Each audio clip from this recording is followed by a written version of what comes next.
Okay, we're rolling. Hey, welcome back to the How to Podcast series. It's Dave with you. Back again. We're going to talk about better listening data beyond your podcast hosting site.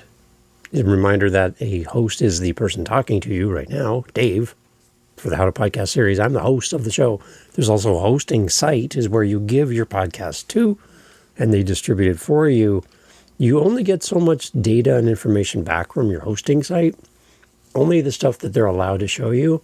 They don't have the depth of information that you can get by going directly to the source. And in the last episode, we talked about Spotify for creators and the fact that even though you're not hosted on Spotify, like that's not where your podcast lives, and you uploaded every new episode to Spotify, you can still claim your show on Spotify, no matter where you're hosted. Buzzsprout, Captivate, Libsyn, Blueberry, wherever you're hosted, you can go to Spotify for creators and you can claim your show and then get Spotify related data on your Spotify audience, just the Spotify audience, right from there, which is excellent. And there's a lot of great reasons why. If you haven't heard that episode, go back one and you can hear that as well. Today we're going to focus on apples, the back end of Apple. And we're going to cut open the apple and see all the seeds inside and the information that you can get on your Apple users specific to your podcast, which will give you more data and more detail, better data than you'll ever get on any of your hosting sites, because they don't have what we call first-party data. Apple owns Apple, and Apple owns the audience on Apple, and they know more about their users than you might care to know. They know a lot about the people that use their platforms. And a disclaimer, I am not an Apple person. I have never been. I don't foresee ever being an Apple person. But that's not an excuse for not going to Apple and not knowing what's happening on the Apple platform. You can't bury your head in the sand. If you're an Apple user and you don't go to Spotify, it's a big miss. If you're an Android person and you don't go to Apple to see what's happening with your show, huge miss. You don't know what you don't know. And if you don't have vision to what's happening with your podcast, you can't make good decisions. The decisions you make based on your podcast hosting site, Spotify for creators, the Libsyn, Captivate, Buzzsprout, all those. If you make decisions based on that information alone, you're only seeing a part of the picture of your show. You need to get better information. You need better details. You need to know what's really happening in your show. And you can't know that information by simply relying on your podcast hosting site. They're good at what they do, but they don't do everything. So going to your Apple podcast dashboard allows you to see what's happening on the Apple player in the world of Apple. Again, not a place I go. I'm not an Apple user, but you can get information there that you can't get anywhere else. And that's the information you need to make your podcast better. So there's a lot of stuff we're going to cover here about the Apple dashboard. Again, if you've never, ever logged in to Apple, then definitely you need to go and do this. One other thing I would suggest for you, if you've had somebody else help you set up your podcast, you didn't do it yourself, then go to pod.link, pod.link, pod.link, and look for and search for your podcast. There'll be a list of all of the apps where your podcast is showing. When you look at that list of all the apps, if you don't see Apple there, you're not on Apple, potentially. So you need to make sure you're actually on Apple, because you might be missing a big chunk of your listening audience. So I don't understand why any podcaster would only be on Spotify. I don't understand why any podcaster would only be on YouTube. And I don't understand why any podcaster would only be on Apple. You should be on all of these places, because your audience is in different places and they approach podcasting from a listener perspective differently, even differently than you do. So if you're pro Apple and all you talk about is Apple and you only give Apple links to your show and everything is about leave me a review on Apple, just understand there's a part of the world who can't or does not choose to use Apple. and they can't do any of the things you're asking them to do.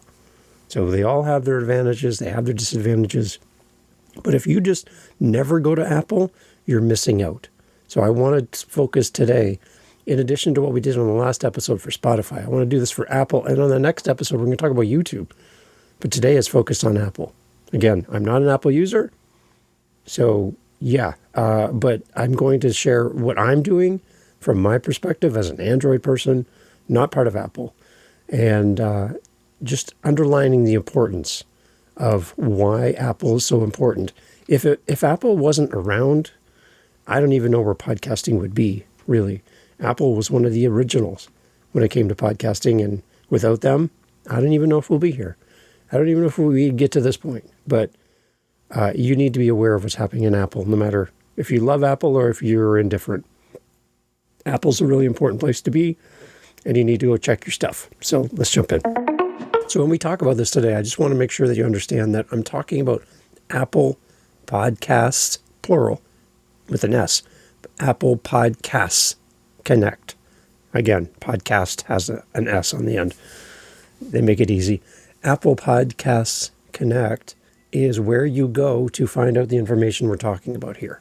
And again, if you've never been there, then you can always reach out to me. We can do a screen share. I'll walk you through it, show you how to do this. But you need to go there, and you need to be aware about how to read what you're seeing, how to navigate the different screens. And that's what this episode's meant to be, in an audio format. I realize video would be more helpful, but audio is what we do here. So let's go through this and talk about this. With Apple Podcasts Connect, you can submit or claim a show, and then set up or update your RSS feed, manage your availability, group shows into channels, configure subscription settings, and handle user roles if you have a team. If you offer paid content or bonus episodes, Apple also supports subscriptions, and those can be paid subscriptions and subscription-based content delivery. Some analytics and listener data. This is first-party data, meaning it comes from Apple, from the Apple platform. Some things that you're going to see on your Apple dashboard, you're not going to see on your podcast hosting site. What do we get? Now I'm going to say this and it'll sound funny, but the core of Apple's value lies in the analytics section, because many iPhone users listen via Apple Podcasts, plural, app, or newer iOS versions, HomePod, iTunes, all that other stuff. Apple can gather first-party device-specific data that your podcast host can't. Some key metrics you're going to find in Apple Podcast, plural there, Podcasts Connect, is followers for your show, how many devices and users are following your podcast, listeners, the number of unique devices that played at least some part of your episode, engaged listeners, listeners who have consumed at least 20 minutes or 40% of an episode. Those are more engaged listeners. Now, again, these numbers could change. Plays, total times users pressed play or played something more than 0 seconds of an episode. Average consumption per episode shows what percentage of each episode is listened to on average per device, helps to identify any drop-off points. Geographic data, unique listener counts by country, region, and by city. Time listened, depending on the subscription and listener type, it's a listing time across episodes. So those are some of the things you can get. In the episode view tab, you can see per episode name, release date, duration, and importantly, listeners engaged, listeners plays, and average consumption. So that's under the episode tab. Under the performance and trends tab, this is one of Apple's more powerful tools. You can actually compare recent episodes, example, the last 50, 100, up to 200, against a baseline. Either the median, the average, or the top performing episode. You choose the date range, 7, 14, 30, 60 days after release, and you can see how quickly your newest episode accumulates listeners. Under the trends, you can also break down by metric listeners, plays, time listed, by episode, by location, by engagement level, which is useful to track growth, drop-off, and regional audience shifts. All of this, you're not going to get through your podcast hosting site. They don't have vision to this. So if you're only basing your decisions on what you see on Buzzsprout or Libsyn or Captivate, you're missing a big chunk of the picture. You need to go to Apple to see this information. So keep that in mind. If you offer subscriptions for your podcast on Apple, there's subscription analytics as well. If your show offers paid subscriptions, Apple gives you analytics, number of free trial signups, conversions to paid subscription, active subscriptions, cancellations, renewals, billing retry data, and estimated proceeds. You can view subscription trends over time, filter by country and region, see if listeners choose monthly versus annual plans, and track subscription events like activations and cancellations. Apple also provides downloadable reports, daily, weekly, monthly, for detailed analysis, episode listening reports, show listening reports, channel or provider level reports. I don't have any paid subscriptions to anything. All my stuff is free. So for the majority of us, this is probably not even going to be a thing. But if you do have subscriptions, paid subscriptions, there's a way to track that information as well. So how does all this compare to your hosting platform like Buzzsprout, Captivate, Libsyn, Blueberry? The scope and the data sources differ. Hosting platforms record downloads or file requests from all listening apps, Apple, Spotify, Overcast, Direct, RSS, etc. That often yields a larger download or unique listener count because it aggregates across every source. Apple's data is more precise to listeners using Apple's ecosystem because Apple can detect an actual play, completion, device type. Its data tends to reflect true consumption and engagement, not just a download. Retention and completion metrics, average consumption, engaged listeners, are generally not available from most hosting platforms and dashboards. Those rely mostly on download numbers and cannot tell you how much of an episode was actually listened to. So knowing what your Apple dashboard is telling you can give you more robust information. And platform differences lead to mismatched stats. It's common for a host to report more downloads than Apple reports listens, partly because hosts count downloads from all sources and partly because downloading equals listening. Some may never press play. They may download your show, download your episode, and it sits in their to listen to file, and they never, ever press play. This mismatch is frequently cause of confusion when comparing Apple versus your host analytics. So that you might be able to understand some of the differences there because people downloaded it, but they didn't play. In short, your host gives you volume and reach across all platforms. Apple gives you detailed engagement and retention insights just for Apple listeners. Both are valuable, but both for different purposes.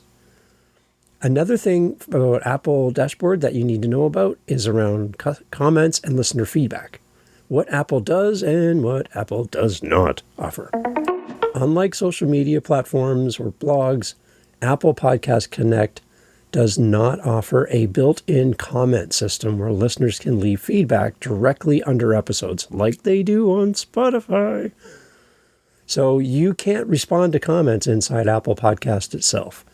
Reviews and ratings are different on Apple than Spotify. Spotify gives you like a up to 5-star rating, and that's all you can do in Apple Podcast app. But their reviews and ratings are a little different, but those aren't surfaced in the same way as analytics data.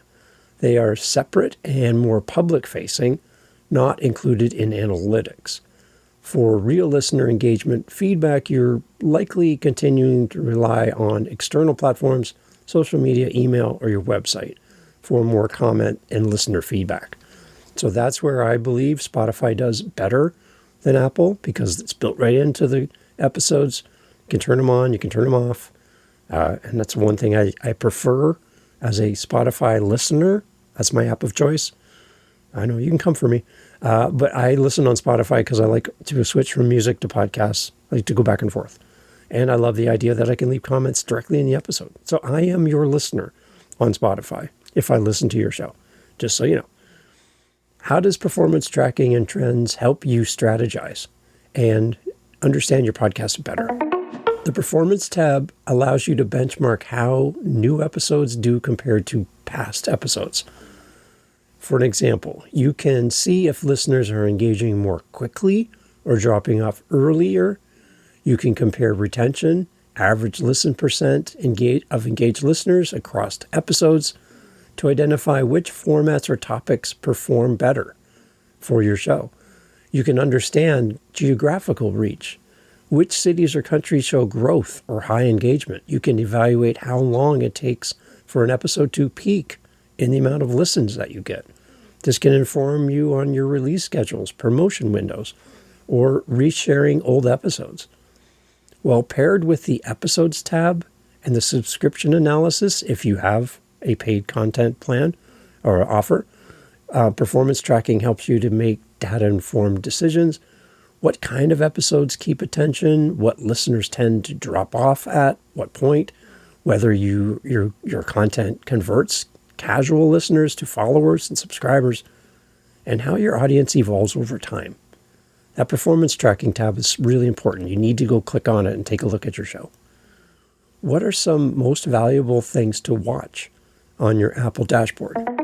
I would tell you to look at your average consumption. This gives you insight into retention and whether your episode structure works. I would also tell you to look at your engaged listeners. Shows how many people are actually stay long enough to matter. 20 minutes or 40% rule is kind of their mark for Apple. Plays versus listeners versus followers helps you understand your reach, your engagement, and your growth, and your trend graphs. Time listened, plays over time, useful to spot momentum, seasonal changes, or responses to promotional things that you do in your show, and, if applicable, your subscription metrics, free trial conversions, active subscriptions, renewals, cancellations, and estimated revenue. All those are important for you as well. The big takeaway, I would say, for all of you, as you look at your Apple dashboard, is to understand how to read the charts that are in front of you. It's a little overwhelming if you're not used to this. If you're curious and you want to just do a screen share with me, I'm happy to walk through and help you understand and unpack what's happening in your Apple stats. I was working with one podcaster recently. We were realizing that there seemed to be some anomalies. We did some research and found out that they had multiple shows, multiple versions of their podcast. Instead of one version of their show, there were multiples.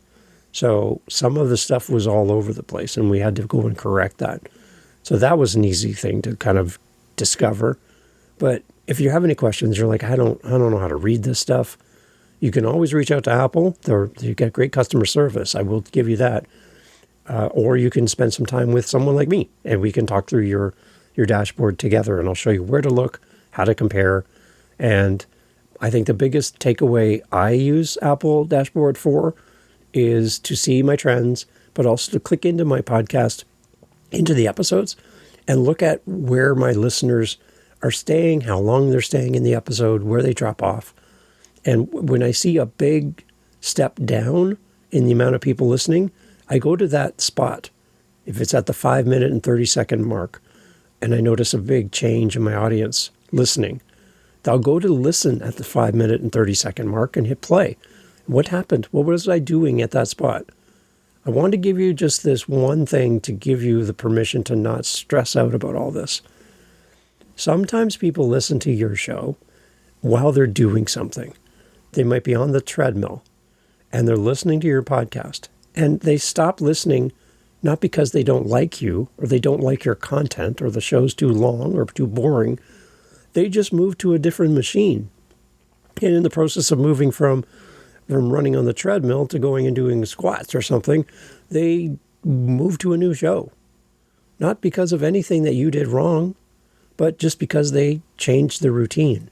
They could have gotten out of the car, shut the door on the car, and hit stop on your podcast and never came back. It's not about you. It's the fact that they got to work. So don't stress too much. But what I would tell you to do is look episode to episode for maybe like 10 in a row and see if you see a trend. Do you see the same steps happening from 100% to 75 to 50 to 25 to 0? Do you see the same steps repeating every episode around the same point in time? If you see that, that's an indication of maybe something we can do within the episode. And one of the things I always encourage people is you might not have a growth problem for your podcast. You might have a retention problem, meaning people come to your show and then they leave. Why do they leave? We don't know yet, but we don't know when they leave unless we look at Apple, the Podcast Connect on Apple. If we look at Spotify for Creators, if we look at YouTube, those are places that are going to tell you what your audience wants to tell you. When you say to me, my audience gives me no feedback, my response to you is, you're not paying attention to your analytics. Your audience is telling you a ton about your show without asking a single question on a survey. They're already speaking to you. You're just not listening because you're not there. So my encouragement for you today is to go through and get your podcast up and running and actively go through your Apple Podcast Connect, because you're missing out on some great information that can make your show better. Again, if you need help anytime, howtopodcast.ca. We can always get together, do a screen share a virtual coffee together. I would love to help you. So get out there, check your show, and maybe your show's doing better than you thought. You just need better information. So stop relying on your podcast hosting site to be everything for you. Don't make all your decisions based on that. Do your research. Check out what your audience is saying to you and show up, because people are there. And if you're not an Apple person like me, that's no excuse for not going to Apple and checking out what's happening on your Apple platform, because those people, those listeners, they matter too. Okay? Do it. Go check out your Apple platform today. Thanks for being here. Hey, thanks for being here. Thank you for listening to the end of the podcast. You're here with me. I'm so grateful. I want to put something in front of you. For the person that's listened this far, you're my new best friend. So what I'm trying to do every month is I have a goal, and you can help me with this goal. Very simple. What I'm trying to do is have 5 conversations this month with listeners of the How to Podcast series. You don't have to have a podcast to respond. This can be the first time ever that we're going to have a conversation, but I'm looking to talk to 5 people. Now, you're still here, so you're one of the people that I would love to talk to next. So on my howtopodcast.ca website is a calendar, and I'd love to have you respond on howtopodcast.ca. Just click the calendar link, set up time in my calendar, and in the comments section for the meeting, just put something like listener. That's it. If you have a show, put it in the comments too so I can go listen. But if you don't, I just want to talk to 5 listeners every month from now to the end of the month. So if you're listening to me right now, you're the person I want to talk to. And through howtopodcast.ca, you and I can get together, chat about the show, chat about your journey as a podcaster. Where are you at? What do you need this show to become for you? What's missing? Your feedback. I just want to meet you. And as podcasters, I would encourage you to do something similar to this in your podcast so that you can meet and interact with your audience. So, howtopodcast.ca, I'm looking to talk to 5 people every month, and I would love for you to be one of them. Reach out. It's free. I'm not selling you anything. I just want to talk to you at howtopodcast.ca. Let's get in the calendar and chat. Thanks for listening. Hey, it's Dave. You're still here. Thanks for sticking around. I'm doing these little bonus things at the end of the show just so that you and I can have time. Everyone else is gone. They probably don't even know this is happening. So it's just you and me. And I love having time with you. So my question that came in just this week was, Dave, how do I know if my show's any good? Like, how do I know if I'm making a difference? I see stats, I see that I have listens, great. I don't hear from my audience, they don't email me, there's no DMs, there's no nothing. How do I know if my podcast is good? Well, one way you can find out is by asking someone to listen to it. Now, a baker will ask you to try his pie. Someone who hand makes pasta is going to say, can you please try this pasta and see if it tastes good? Someone who makes a new coffee flavor or something will say, I would like to get your feedback. What do you think of this new coffee? Feedback helps you grow, helps you identify areas of improvement or what you're doing right. Now, I do this all the time for people, for podcasters, and I'd love to do it for you. So if you're unsure if your podcast is good, I'm going to tell you, probably it is.